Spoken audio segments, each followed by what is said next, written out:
merasa maskulinitasnya itu ter-threaten. I don't know what the word for threaten is in Indonesian, tiba-tiba lupa. Dan kadang-kadang orang-orang yang merasa bahwa superioritas mereka itu dipertanyakan, mereka jadi merasa dengan menjadi sosok yang agresif atau melakukan bentuk kekerasan, mereka jadi berkuasa kembali, dan itu cara berpikir yang menurut aku sangat bodoh. Dan yang pasti dalam masyarakat kita penting sekali semua orang ya, bukan hanya masyarakat biasa, tapi orang-orang yang memiliki posisi tinggi pun diedukasi tentang kekerasan, pelecehan, dan juga bagaimana menanganinya. Karena at the end of the day, kalau misalnya, ini hanya contoh ya, misalnya pihak yang berwenang kayak kepolisian nggak tahu bagaimana benar-benar menghadapi kasus-kasus kekerasan, nanti korbannya at the end of the day nggak akan mendapatkan justice atau keadilan yang mereka layak dapatkan. Jadi edukasi itu harus didapatkan secara menyeluruh, di perkantoran, di kepolisian, di in the political realm, setiap sektor kehidupan masyarakat itu harus diedukasi soal kekerasan dan pelecehan gitu. Dan akhir-akhir ini, kita sempat dengar beberapa kasus kekerasan seperti KDRT yang pasti menyedihkan sekali ya. Tapi mungkin kalau kita mau lihat sisi positifnya, bagusnya kasus ini terekspos. Mudah-mudahan dari pihak media dan juga pihak-pihak lainnya ini akan menjadi bentuk edukasi bagi masyarakat bahwa hal tersebut adalah sebuah hal yang salah. Dan apapun kepercayaan seseorang, apapun agama mereka, aku percaya bahwa tidak ada satupun agama yang mengajarkan seseorang untuk melampiaskan kemarahannya dengan kekerasan, apalagi terhadap perempuan. Aku percaya bahwa setiap agama mengajarkan untuk menghargai perempuan, dan kalau sebuah kepercayaan atau agama mau dipakai sebagai alasan kenapa seseorang melakukan kekerasan atau pelecehan, itu adalah cara berpikir yang sempit dan pastinya harus dirubah. So I hope dari kasus yang akhir-akhir ini sempat besar, masyarakat terbuka matanya dan belajar bahwa apapun hubungan kita dengan seseorang, mau itu pacaran, mau itu udah menikah, mau itu pertemanan, gak ada satu alasan pun yang bisa menjustifikasi sebuah aksi kekerasan atau pelecehan. Nah, pelaku kekerasan tersebut sudah diberhentikan oleh KPU untuk dilarang di seluruh televisi. Kamu selaku insan pertelevisian menyetujui hal itu kah? Tidak patut dicontoh jadi diberhentikan semua, Kak Cinta, atau gimana Kak Cinta? Jujur, aku pribadi bukan ahli hukum atau ahli politik, tapi kalau dari contoh-contoh yang aku lihat di negara-negara lain, bagi seseorang siapapun dia yang pernah melakukan kekerasan, apalagi sehingga korban mereka masuk rumah sakit atau terlukai, mereka layak dihukum, nggak hanya dengan misalnya tidak diperbolehkan untuk masuk kerja lagi, tapi juga masuk penjara. Oh, oke.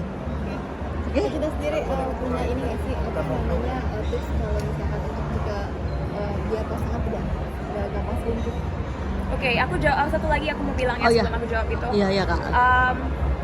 Dan satu hal lagi yang mungkin teman-teman yang nonton ini harus ingat, mungkin apa yang aku bilang untuk beberapa orang, berlebihan banget, tapi nggak berlebihan, karena yang kalian tidak sadar adalah sering sekali korban kekerasan itu traumanya nggak jangka pendek, bisa jangka panjang, bisa hampir seperti PTSD.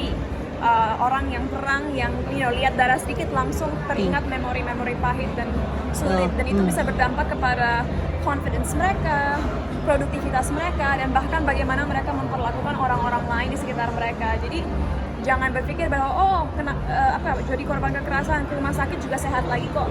Bukan cuma soal kesehatan fisik, tapi kesehatan emosional dan mental juga terdampak secara jangka panjang. So itu yang harus diingat. Dan tadi aku mendapatkan pertanyaan yang agak lucu. Apa tipsnya untuk nggak selingkuh? Jujur, seharusnya pertanyaan seperti ini nggak ada. Karena saat mencari pasangan, jangan masuk ke dalam hubungan itu atau jangan menikah kalau kita dari awal nggak trust mereka dan nggak mengerti cara berpikir mereka, habit-habit mereka, latar belakang mereka. Makanya, buat aku pribadi, aku selalu bilang, memasuki hubungan serius, mau itu pacaran atau pernikahan, itu bukan sesuatu yang harusnya diburu-buru. Kenapa? Apalagi pernikahan ya. Iya. Pernikahan kan adalah sesuatu yang kita lakukan karena kita merasa bahwa partner kita adalah partner hidup kita. Kita nggak menikah dan bilang, oh tahun depan cerai, kan kita sih, oke, I'm gonna get married forever, gitu. Iya. Jadi sebelum kita berkomitmen untuk jangka panjang, penting sekali setiap hal itu dibicarakan sama partner kita. Kondisi finansial mereka, kondisi mental mereka, kesehatan mereka, keluarga mereka, latar belakang mereka, semua itu harus kita open komunikasi dengan baik. Biar nanti saat udah berkomitmen, nggak ada surprise lagi. Dan nggak ada takut, oh orang ini akan selingkuh. Dan kalau orang tersebut selingkuh, kalau kalian masih pacaran, udah tinggalin aja. There's so many people out there. Yes. Nggak usah nangis tentang seorang yang nggak layak ditangisin dan nggak layak dapet cinta kita. Itu kalau buat orang yang pacaran.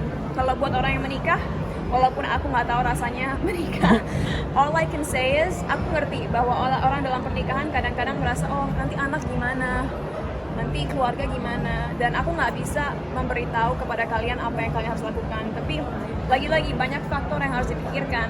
Kalau misalnya pasangan kalian abusive, nanti dampaknya juga buruk kepada anak.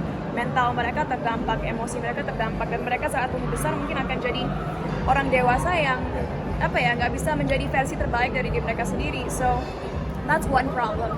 Two, memang kita tinggal dalam budaya di mana perceraian itu masih dianggap tabu. Dan lagi-lagi aku nggak bisa bilang, oh ini salah, ini bagus, ini jelek. But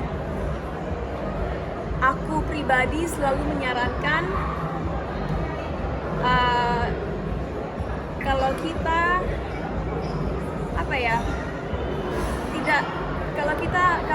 kalau kita membiarkan orang lain menyakiti kita, berarti kita tidak sepenuhnya mencintai diri kita sendiri, dan kita nggak akan pernah bisa menemukan partner yang tepat sampai kita benar-benar menghargai dan mencintai diri kita sendiri. So before loving someone else, love yourself first. Oke. Aku sedikit dong kak, Cinta. persikatan yang hari ini. Tapi ini terakhir boleh nggak? Iya. Aku besok flight pagi. Iya, boleh kak soal Iya. kakak hari ini dan